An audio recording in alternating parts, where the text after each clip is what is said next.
వరకు ఇక్కడి వరకు వచ్చారంటే వాళ్ళే రీజన్ అని చెప్పి. నమస్తే బాబాయ్ అంటే ఏంది రా అంటే బాబాయ్ ఆది గారు చెప్పారు కదా మీకు బాబాయ్ అని.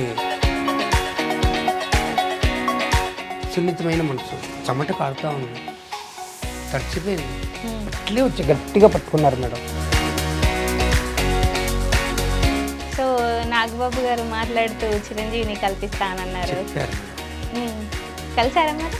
ఆ సస్పెన్స్ ఆయనంటే నాకు ప్రాణం మేడం. ఓకే. ఆయనంటే నాకు ఈ ప్రాణం ఉందంటే ఆయన అనుకోండి. సో చిరంజీవి బర్త్డే రోజు మీరు ఏదో చేస్తారంట, మేము తెలుసుకుందాం. గుడికి వెళ్తాను ఆయన పేరు మీద ఏదో అర్చన.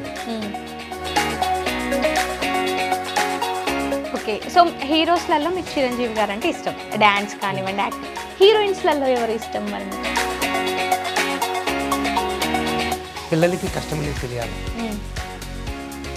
వాళ్ళు రేపటి భవిష్యత్తు కోసం వాళ్ళకి బరువు బాధ్యత తెలియాలి, మంచి చెడ్డ చూడాలి. లేదంటే డబ్బు విలువ, కష్టం విలువ, కష్టపడితే డబ్బు వస్తుంది.